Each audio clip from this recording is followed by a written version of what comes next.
Olá, amigos, graça e paz da parte de Deus, o Pai, nessa semana intensa da Páscoa, semana intensa de vivência desse novo tempo, desse novo agraciamento de Deus para nós. Evangelho de Lucas, capítulo 24, versículo do 13 até o 35, que diz: Nesse mesmo dia, dois dos seus discípulos estavam a caminho de um povoado chamado Emaús, distante uns 12 quilômetros de Jerusalém. Eles conversavam sobre todos esses acontecimentos.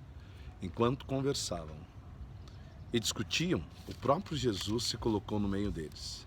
Seus olhos, porém, estavam como que vedados e não o reconheceram.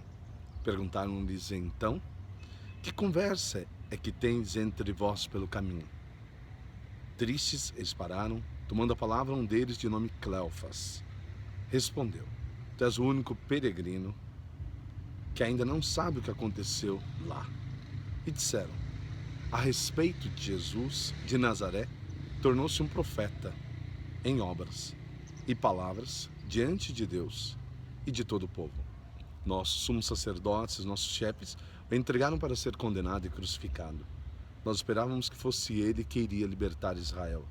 Agora, porém, além de tudo, já passaram 3 dias desde que essas coisas aconteceram.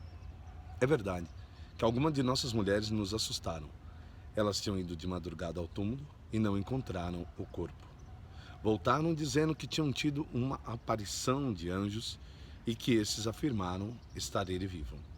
Alguns dos nossos foram ao túmulo, acharam tudo como as mulheres tinham dito, mas não o viram. E Jesus lhes disse: Os homens sem inteligência e de coração lento para crer o que os profetas falaram. Não era necessário que o Cristo sofresse tudo isso para entrar na sua glória? E começando por Moisés e por todos os profetas, foi explicado tudo o que se referiria em todas as Escrituras. Quando se aproximaram do povoado para onde iam, Jesus fez menção de ir adiante, mas eles obrigaram a parar e ficar com eles. Fica conosco, pois é tarde e o dia já está terminando. Ele entrou para ficar com eles. E aconteceu que, enquanto estavam com eles à mesa, tomou o pão, rezou a bênção e partiu. E lhes deu. Então abriram-se os olhos deles e o reconheceram, mas ele desapareceu. Disseram então um para o outro: Não nos ardia o coração quando ele, pelo caminho, nos falava e explicava as Escrituras? Na mesma hora se levantaram e voltaram para Jerusalém. Lá encontraram reunidos os 11 seus companheiros, que lhes disseram: O Senhor ressuscitou de verdade e apareceu a Simão.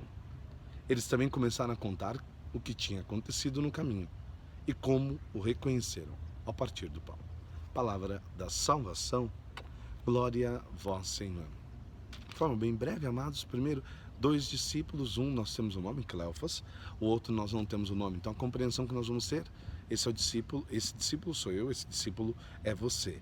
Depois, encontram-se com Jesus no caminho. O encontro com Jesus faz com que haja o questionamento: o que estão discutindo? Qual é a grande questão? O que está cercando os vossos corações? O que está afligindo o teu coração? Seguem adiante, vão comentando com Jesus tudo o que aconteceu em Jerusalém. Ou seja, repetem para o próprio Cristo, ele que passou por tudo isso, a história do que aconteceu. Ou seja, contam a sua impressão, contam a sua sensação. Isso é interessante porque é a partilha, é o momento de partilhar a impressão que tiveram daquele momento. Depois, há um instante maior, né? A falta de inteligência, a falta, né, de permanência de Cristo no coração para compreenderem tudo o que aconteceu. Mas tá, Jesus vai um pouco adiante. Adianta-se para, né, ir para outra direção, ou dizer estou indo em outra direção, vou seguir o caminho, mas eis que esses pelo menos agora lembram de tudo aquilo que Jesus ensinou e lembram de acolher as pessoas, de recebê-los e vão fazer essa interjeição. Fica conosco, Senhor, fica conosco, pois é tarde, a noite já vem. Ou seja, a preocupação de que o irmão não parta sozinho, a acolhida do irmão, isso faz com que essa nova comunidade seja uma comunidade de acolhedores do Cristo.